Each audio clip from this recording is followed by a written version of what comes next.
Se abre la sesión extraordinaria para el acto de la entrega de la Medalla de Honor 2011 a la Escuela de Arte San Telmo, medalla que concede anualmente la Real Academia de Bellas Artes San Telmo. El secretario tiene la palabra.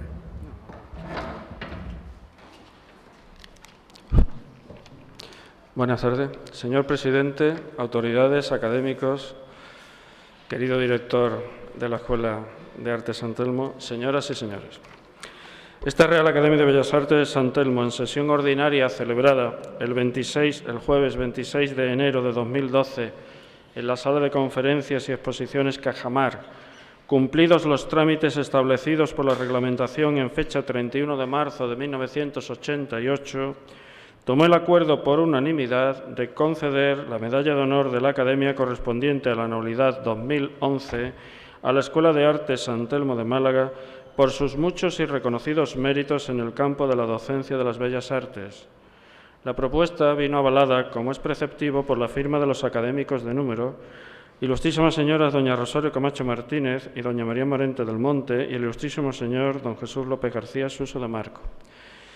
Todo lo cual, como secretario, certifico, firmo y sello con el visto bueno de la Presidencia y se hace constar en el acta de la sesión de referencia. Málaga, a 31 de mayo de 2012. El académico secretario. Ilustrísimos señores, señores académicos, señores y señores, profesores y amigos. Fue en una sesión que celebraba el 31 de marzo de 1988 esta Real Academia de Bellas Artes de San Telmo, cuando se acordó la creación de una medalla de honor con la finalidad de premiar las actividades que hubieran desarrollado personas o entidades a favor de las bellas artes, tanto creación como protección de la cultura artística llevadas a cabo en Málaga y su provincia. La primera de las medallas la recibió Su Majestad la Reina Doña Sofía en un solemne acto que tuvo lugar en nuestra entonces sede, el Palacio de Buenavista, que hoy alberga el Museo Picasso,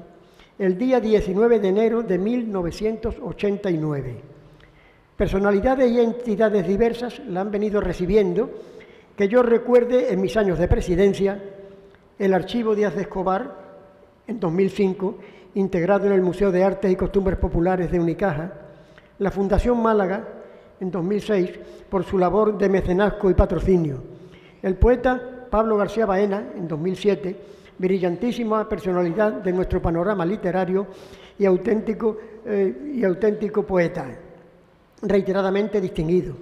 Rafael León Portillo, en 2008, poeta, erudito, traductor y auténtico lujo de maestro impresor, por desgracia fallecido en diciembre de 2011. El Ateneo, en 2009, asociación artístico-cultural defensora de la libertad de expresión desde aquellos años difíciles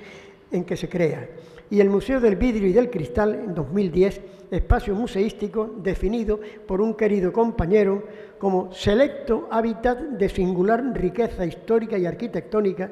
que contiene un extraordinario conjunto de gran valor artístico. La concesión de la Medalla de Honor de la Academia, referida al año 2011, ha recaído en la Escuela de Arte San Telmo, cuya propuesta realizaron los académicos que citó el secretario en el pasado mes de enero y que obtuvo el respaldo unánime de nuestra institución. De sobra sabida la relación de la Escuela de Arte San Telmo, hoy así llamada,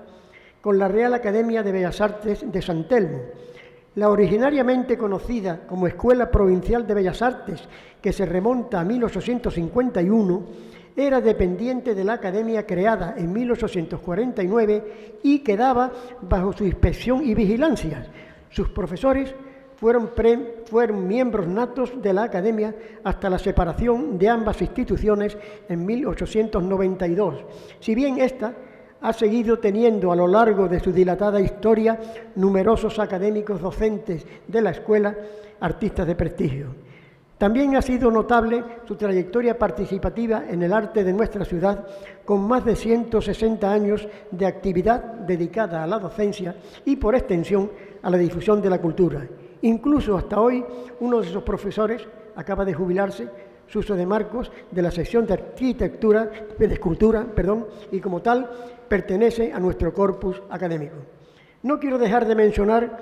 que si el presidente que les habla pertenece a la Academia como numerario, es gracias a la iniciativa e impulso de un grupo de profesores y artistas de la antigua Escuela de Bellas Artes, por aquel entonces, década de los 60 del pasado siglo XX, denominada, me parece, Escuela de Artes Aplicadas y Oficios Artísticos. Luis Bono y Hernández de Santaolalla, Antonio Cañete Sánchez, José Roquero Tobar, Fernando Peña Pastor, Virgilio Galán Román y Bernardo Pérez Rivero, todos enseñantes y académicos, según denominaciones de la época, profesores de término, profesores de entrada, maestros de taller y algún interino o contratado que promueven mi candidatura y que concluye con el acuerdo mayoritario tras votación para mi nombramiento en octubre de 1967. Es un motivo personal que agradezco y no dudo en reiterar, como al igual mi satisfacción porque se reconozca lo ejemplar del magisterio y la implicación con la ciudad de la llamada Escuela de Arte San Telmo, sus órganos de gobierno y el claustro de profesores. Todos nos alegramos asimismo que sea en este ayuntamiento, no podía haber mejor marco, donde la Escuela de Arte San Telmo, personificada en su director, el ilustrísimo señor don Juan Martín Segura Campos, reciba la medalla de honor de la Real Academia de Bellas Artes San Telmo correspondiente al año 2011. Enhorabuena.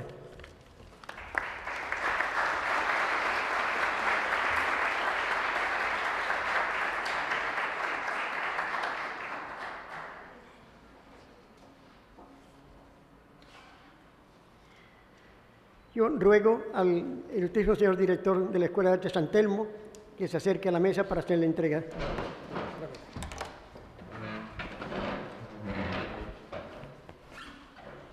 Esta es la medalla que anualmente se concede y que en su reverso está grabada y que dice precisamente eso, la Escuela de Arte San Telmo, por su labor en el medio cultural. Enhorabuena y muchas gracias. Muchas gracias. Buenas tardes a todos. Ante todo, quiero agradecer al excelentísimo señor presidente de la Real Academia de Bellas Artes de San Telmo, don Manuel del Campo y del Campo, y a los ilustrísimos académicos numerarios proponentes, doña Rosario Camacho Martínez, doña María Morente del Monte y a nuestro compañero Suso de Marco, y al resto de la ilustre academia por haber distinguido a la Escuela de Arte San Telmo con su medalla de honor. Hablo en nombre de todos los profesionales de la educación artística que forman parte de esta escuela cuando les digo que es un sincero reconocimiento a tantos y tantos años de trabajo, formando a los alumnos de las distintas disciplinas de las artes plásticas, la imagen, la moda y el diseño. La relación de la Escuela de Arte con la Academia está en el origen mismo de aquella, creada al amparo del Real Decreto de 31 de octubre de 1849, por la que se reorganizaban todas las enseñanzas. Este tipo de escuelas quedaban bajo la dirección de las academias, fundadas también al mismo tiempo. La vinculación iba más allá. Según el artículo 49 del reglamento, todos los profesores de la escuela eran miembros natos de la academia. Desde que comienza su andadura en el curso 1851-52, la Escuela de Arte, bajo diferentes denominaciones y planes de estudio, siempre ha estado dedicada a la formación de los jóvenes artistas malagueños. En el discurso inaugural pronunciado por el marqués de la Paniega el 20 de enero de 1851, se destaca la buena acogida que había tenido por parte de la ciudad, ya que la matrícula se había cubierto en solo 10 o 12 días, quedando incluso una larga lista de espera. La escuela nació como Escuela de Bellas Artes de segunda clase, o sea, de estudios menores, dirigidas a la formación de obreros. A pesar de ello, el claustro siempre estuvo dispuesto, sin reparar en los sacrificios, a dar una respuesta a las demandas de la sociedad malagueña. Así, durante las primeras décadas de actividad, la escuela se dedica, por un lado, a la formación de obreros especializados en los distintos oficios artísticos que pudieran dar respuesta a las necesidades de una industria en auge que tenía que competir con los productos extranjeros y, por otro lado, a atender las aspiraciones de muchos jóvenes malagueños tenían depositadas y esperanzas en convertirse en pintores y artistas plásticos. aunque esa no fuera la función para la que se creó originalmente. En ese sentido hay que entender las propuestas de reforma de uno de los primeros directores de la escuela, don Bernardo Ferrandi, que suponen un punto de inflexión en la historia particular de nuestra escuela. En la década de 1870, Ferrandi se decide a seguir perfeccionando los estudios de los oficios artísticos, al tiempo que creaba asignaturas propias de lo que por entonces se denominaban escuelas de bellas artes de primera. Materias como colorido y composición, marina y paisaje o anatomía artística pasaron a formar parte de la oferta de la escuela, lo que permitió que en Málaga se formara una escuela de pintura con figuras de primer nivel, como el propio Ferrandi, Muñoz de Graín, Moreno Carbonero, Ocón, Nogales y Denis, y un largo etcétera por todos conocidos. No fueron esas las únicas muestras de compromiso hacia la sociedad malagueña por parte del claustro de la escuela. La clase de señoritas que se crea en esos años fue pionera en la formación de la mujer. En 1871, la crisis que asola nuestra ciudad pone en grave riesgo la pervivencia de la escuela. En ese año, la dirección se dirige al Ministerio de Fomento exponiéndole que se les había cerrado el suministro de gasógeno del alumbrado por impago de la factura. A pesar de todo, nunca faltó en el claustro el entusiasmo y el compromiso por la docencia, incluso cuando Ayuntamiento y Diputación, faltando a sus compromisos, dejaron de pagar durante 22 meses las nóminas del profesorado, que siguió desempeñando su labor durante todo ese tiempo. La relación de la escuela con la academia se extendió durante más de 40 años, estando ligada a esta hasta finales del siglo XIX. En el año 1892, academia y escuela quedan formalmente separadas, aunque siguen manteniendo una estrecha relación a lo largo de todo el siglo XIX, a lo largo de todo el siglo XX, ya que una parte muy importante del profesorado simultaneó su condición de docente con la de académico. En el inicio del siglo XX se fueron sucediendo una serie de reformas. En 1900 la escuela pasó a llamarse Escuela de Artes e Industria y en 1906 comienzan a crearse de manera oficial los primeros talleres, dándose de esta forma respuesta a una demanda de enseñanzas prácticas. En 1910, una nueva reforma cambia de nuevo la denominación de la Escuela de Arte y Oficio y Peritaje Industrial, simultaneando ambas enseñanzas que quedarían definitivamente separadas en 1924. A partir de ese momento, la escuela pasaría a denominarse de Artes y Oficios Artísticos, dejándose de ella la de Peritos Industriales.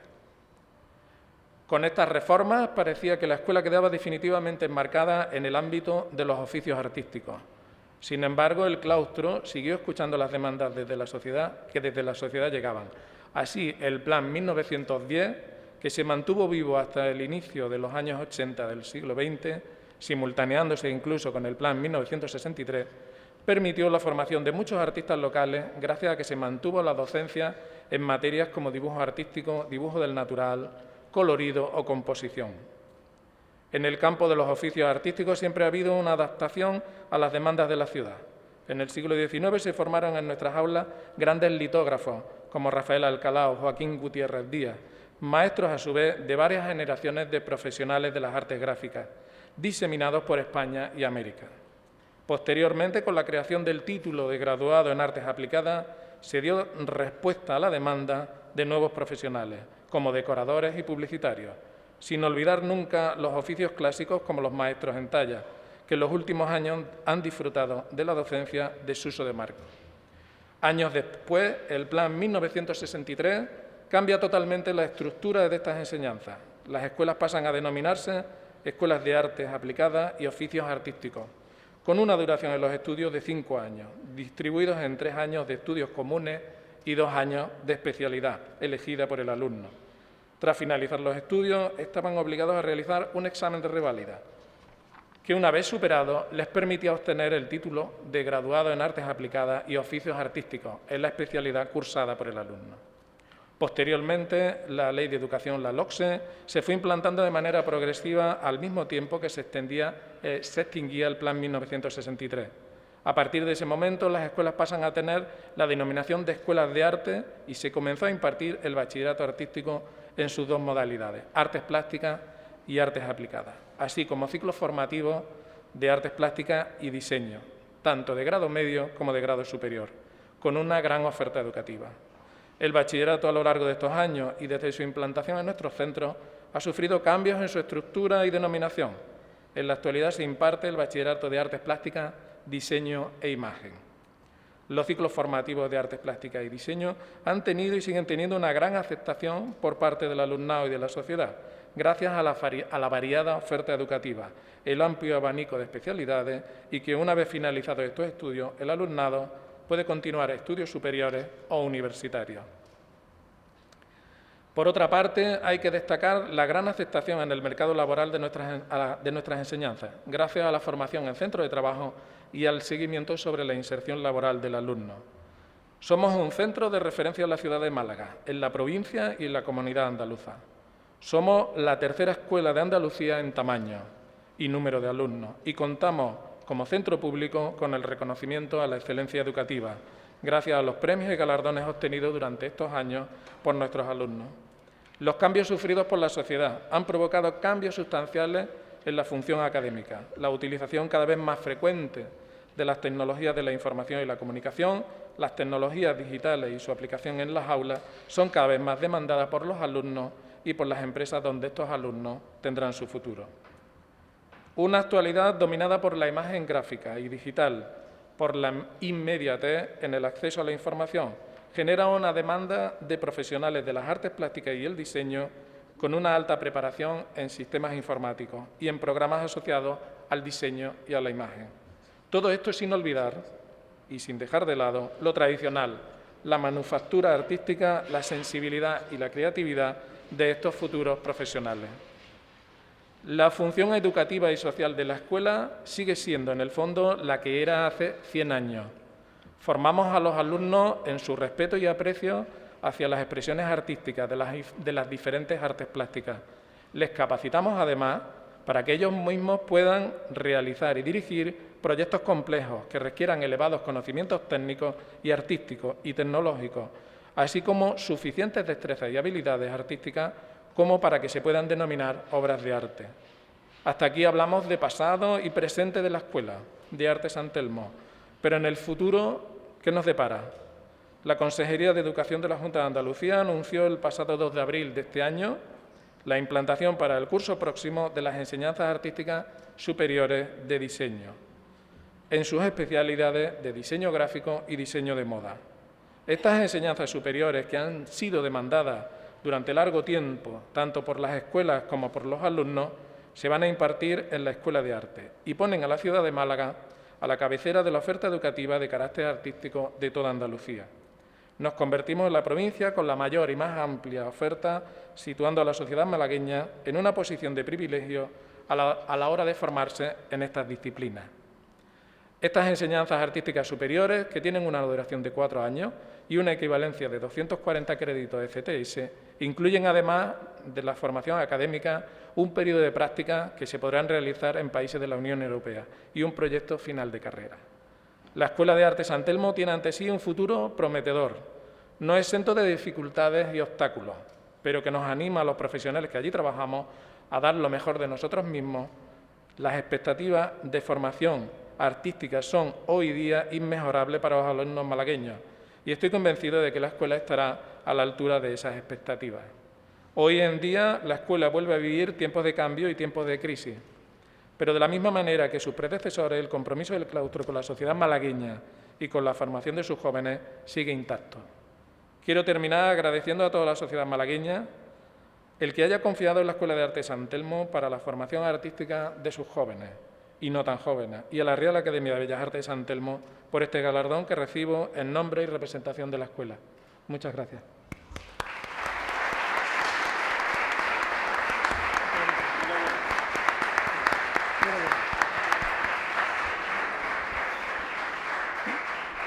Bueno, tras las palabras del director de la Escuela de Arte San Telmo, Suso de Marcos, profesor y académico de la sección de Cultura, tiene la palabra. Señor presidente, autoridades, compañeros de corporación, excompañeros de claustro de San Telmo, amigos, señoras y señores. Corrían los finales de los años 80, mientras el tráfico aquella mañana quedaba inmóvil. La causa de tal caos era la visita de los Reyes a nuestra capital para, entre otros actos, acudir a nuestra entonces sede del Palacio de Buenavista, transformado en el actual Museo Picasso, para que la reina doña Sofía recibiera nuestra más alta distinción, la Medalla de Honor, en su primera edición. El acto que hoy nos reúne es para hacer entrega a un colectivo muy singular, cuyo referente traspasa con creces la frontera provincial de su cometido. Una enseñanza que surgió de la propia Academia hace 162 años, de ahí que las dos instituciones lleven como patronímico a San Telmo, como a su vez se denomina el edificio donde ambas se ubicaban. El origen de la Escuela de Arte, o de Bellas Artes, como todavía hoy es conocida por un amplio sector de la población, está ligado, como en el resto de España y buena parte de Europa, a una serie de cambios sociales y económicos que tienen como una de las consecuencias la desaparición de las corporaciones gremiales, siendo la primera medida tomada en este sentido en España por las Cortes de Cádiz en 1812,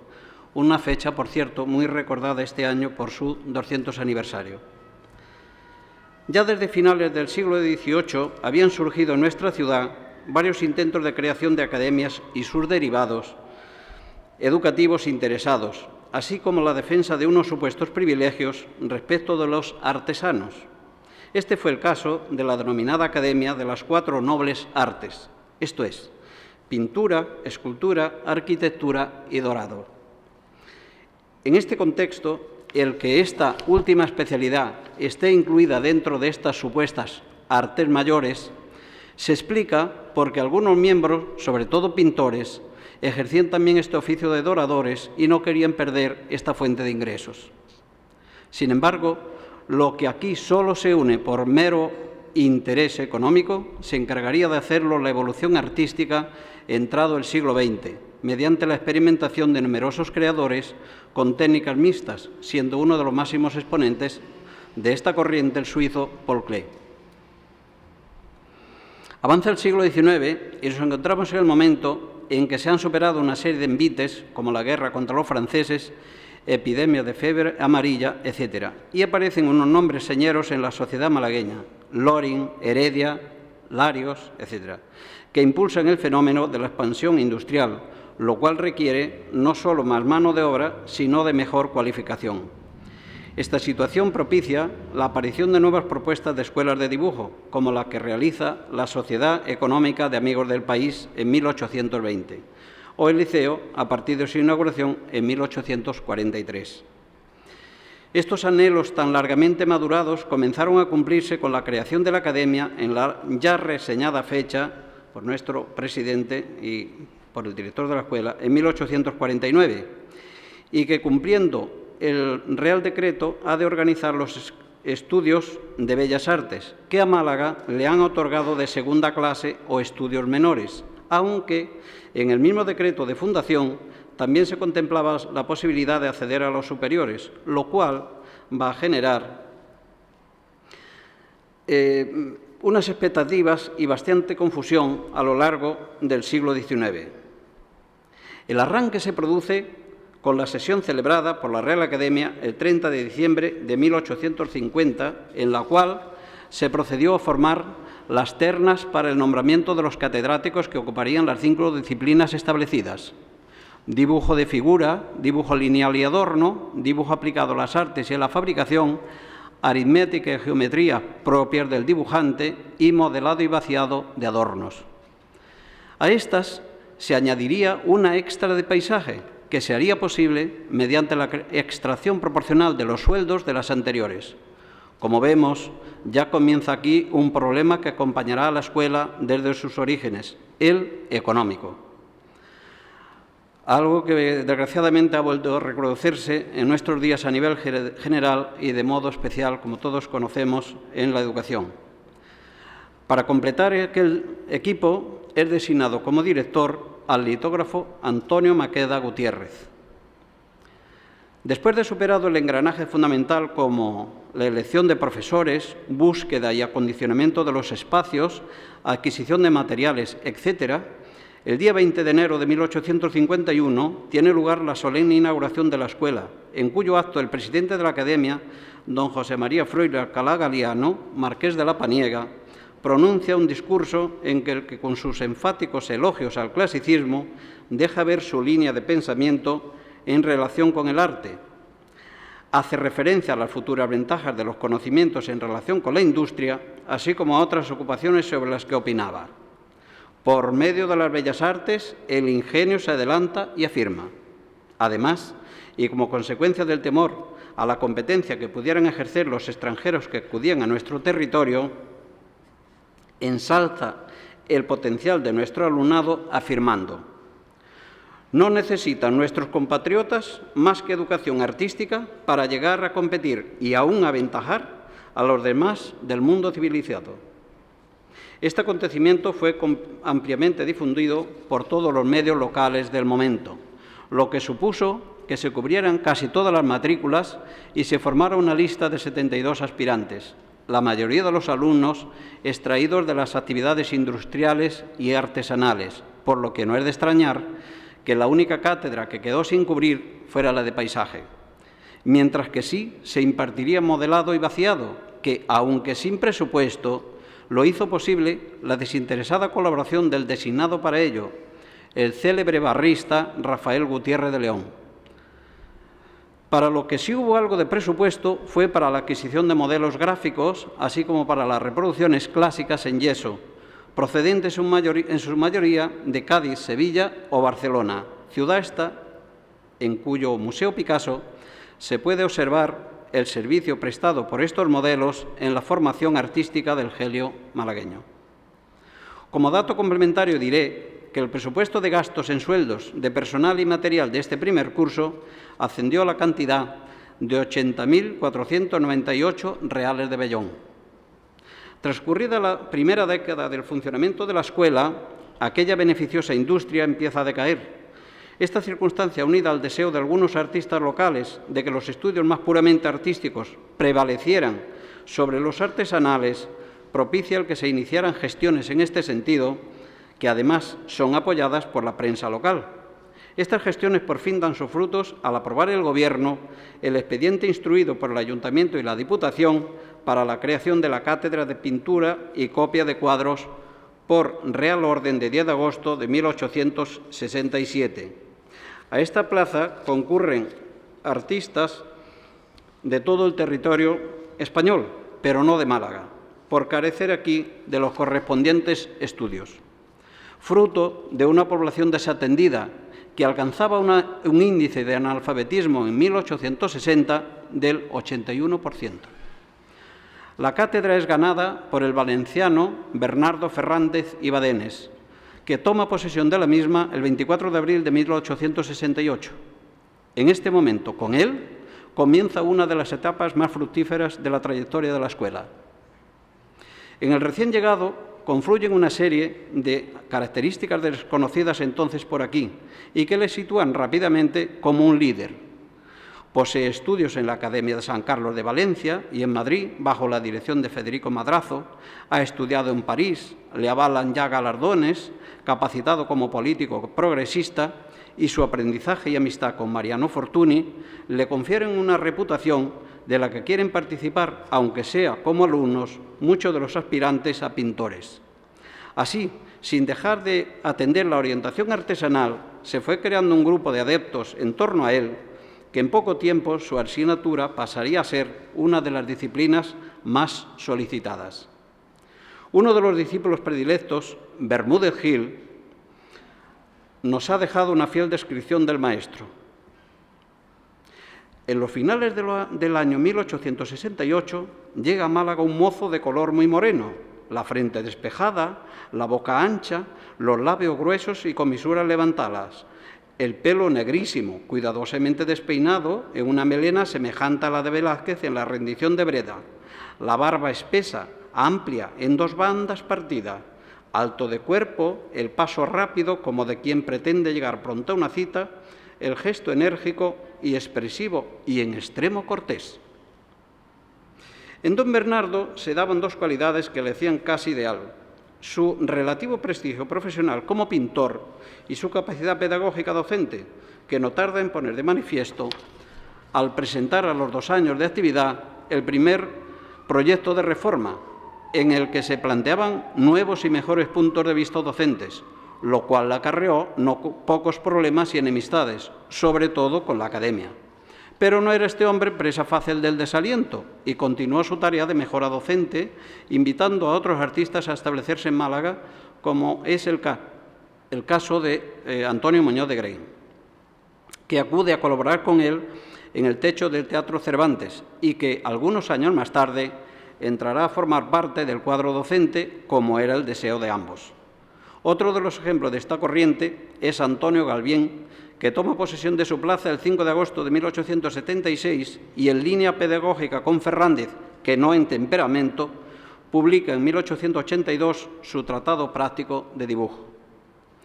En 1878 presenta Ferrández su segundo proyecto, que justificaba y resumía como un instrumento para unir el arte a la industria y el estudio al trabajo manual. Y de nuevo más problemas, fundamentalmente con la Diputación y sobre todo con la Academia. Pero finalmente la Dirección General de Instrucción Pública y la Real Academia de San Fernando no solo aceptaron la propuesta, sino que felicitaron a Ferrández y al claustro por presentarlo. Tanto benedizo foráneo y tanta propuesta innovadora no eran precisamente del agrado del presidente de la Academia, el marqués de la Paniega, más en línea con el ya citado clasicismo rancio y de una pedagogía intrascendente, como correspondencia a sus lazos con la burguesía provinciana más conservadora. Pero los llegados traen una nueva llama que prende en buena parte del colectivo docente y comienza a dar unos extraordinarios frutos, especialmente en artes gráficas y en pintura, hasta el punto de configurar la base del Museo de Bellas Artes, una destacada colección que, como ustedes ya saben, lleva 15 años en stand-by a la espera de su ansiada reapertura. Esperemos que no se demore mucho. El problema de la dependencia de las escuelas de Bellas Artes, de las academias, es bastante generalizado en todo el país y es un litigio entre un profesor de dibujo lineal de la Escuela de Bellas Artes de La Coruña y su Real Academia el que determina que las escuelas pasen a depender del rectorado universitario por un Real Decreto de 8 de julio de 1892. En el caso de Málaga, por carecer de universidad, pasó a depender del rectorado de Granada. Un problema desaparecía, pero llegaban otros, como la grave crisis económica o el decreto de enero de 1900, por el que estos centros pasaban a ser escuelas de industria y bellas artes. La drástica reducción de los presupuestos, la suspensión de las disciplinas artísticas, etc., trajo consigo unos conflictos internos que hicieron cambiar varias veces de dirección en la entrada del nuevo siglo. En este conflictivo periodo, en el que las enseñanzas artísticas tenían que ser disfrazadas para lograr su transmisión, se ocuparon de las mismas Nogales, Denis Belgrano y Álvarez Dumont. Con la entrada de la segunda década del siglo XX, la escuela toma impulso como correspondencia al auge que en cultura y en docencia se producía en toda España. Álvarez Dumont se sitúa en la dirección y orienta la educación hacia las artes gráficas, el diseño, la decoración y el cartelismo. Las aulas volvieron a estar tan repletas que ahora el problema era la falta de espacio, como ya ocurriera en épocas pasadas. Tanto era así que en el año 20 se solicita a la Subsecretaría del Ministerio de Instrucción Pública y Bellas Artes la creación de una sección en el barrio del Perchel, donde más abundaban los centros fabriles e industriales. La Exposición Iberoamericana de 1929, celebrada en Sevilla, supuso un nuevo revulsivo para la escuela. Esta se volcó en presentar el mejor repertorio de las promesas que por entonces poblaban las aulas y que tuvo una notable repercusión, como lo demuestra el que se ocuparan de ello en 18 periódicos.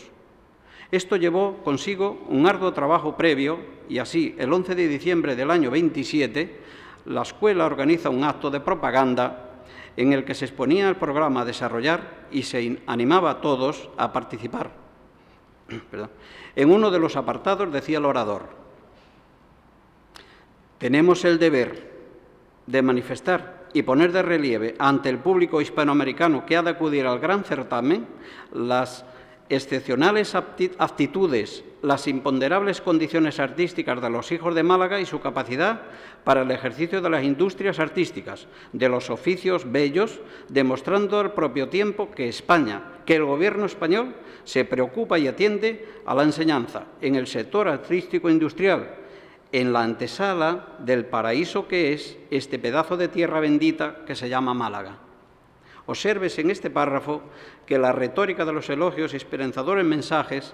le lleva a situar ya a Málaga en la antesala del paraíso, convirtiéndose sin saberlo en precursor del célebre poema que Vicente Alexandre nos brindaría 17 años después. Con la Segunda República, la escuela sigue progresando en sus actividades y en la igualdad de género al incorporar a la mujer a sus aulas, con tal profusión que la mayor demanda se produce precisamente entre el género femenino,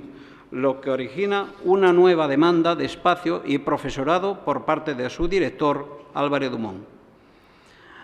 La situación creada por la Guerra Civil no afecta a la escuela en tan alto grado como podría suponer, pues en la memoria del curso 1937-38, su entonces director, Federico Bermúdez Gil, sigue reclamando espacio en estos términos. El número de alumnos asistentes en este curso académico no es razón de momento para que defienda la propuesta que me he permitido hacer,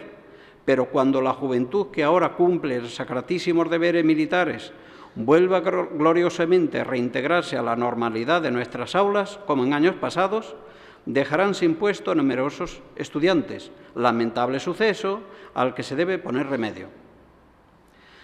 En otro de los interesantes apartados del documento da cuenta de una lúcida iniciativa que beneficia a partes iguales a la sociedad y a la escuela.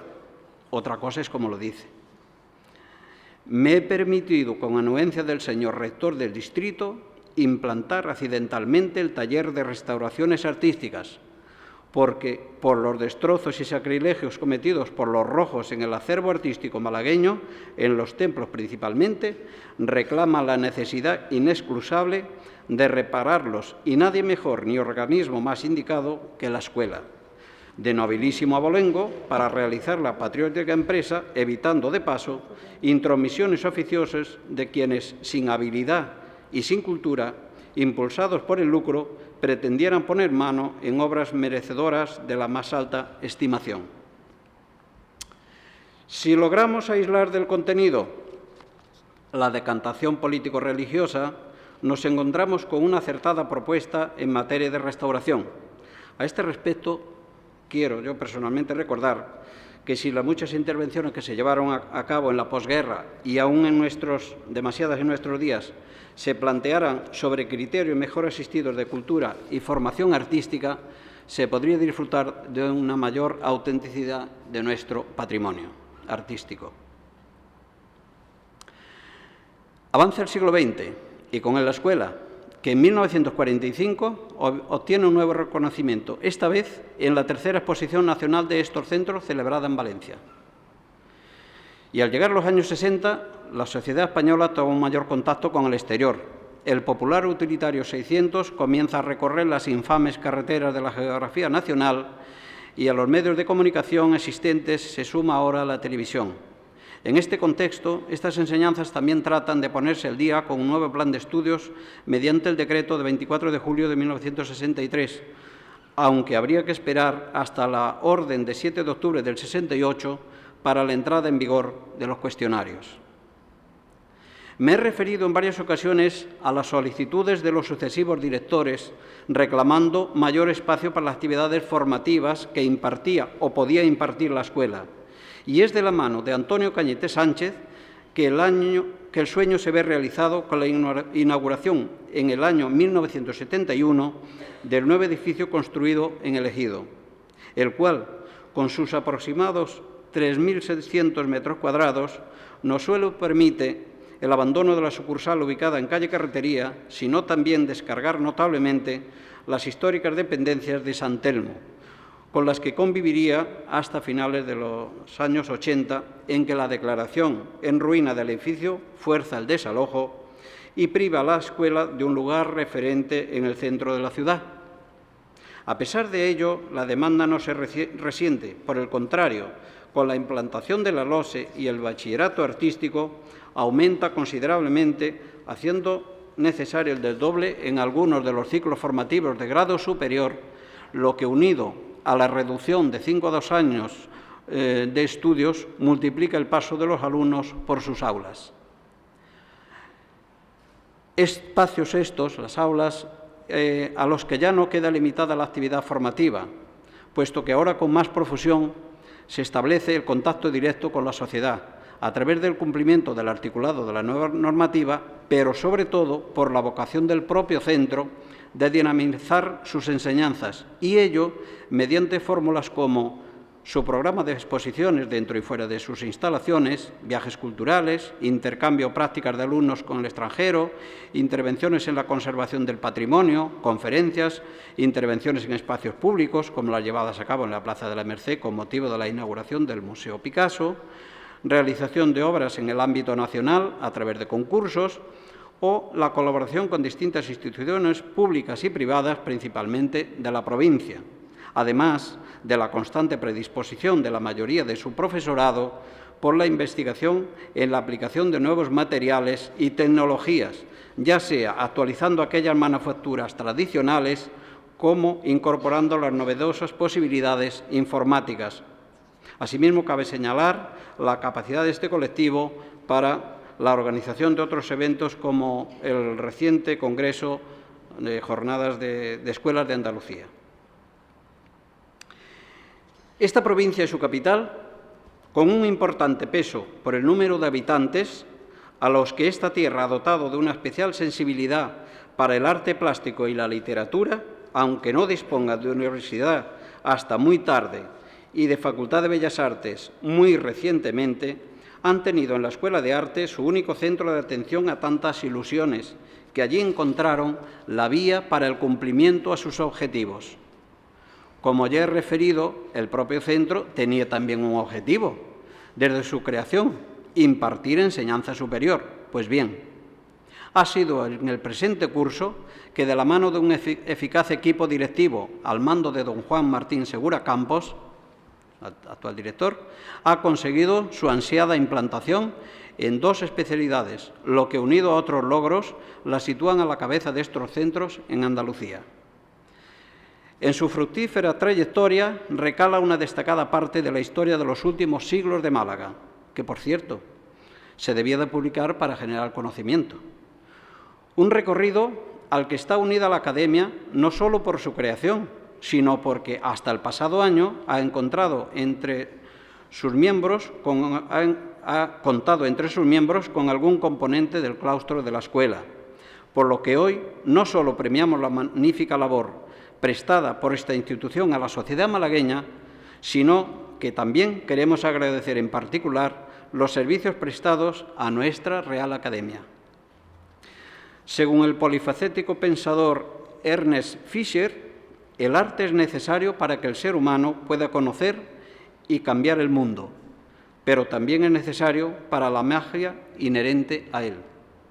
Pues bien, en atender esa especial necesidad que afecta únicamente a nuestra especie, se han volcado las sucesivas generaciones de profesorado, que con su sensible labor han honrado sus aulas. A ellos quiero brindar en nombre de la Real Academia este merecido reconocimiento. Muchas gracias.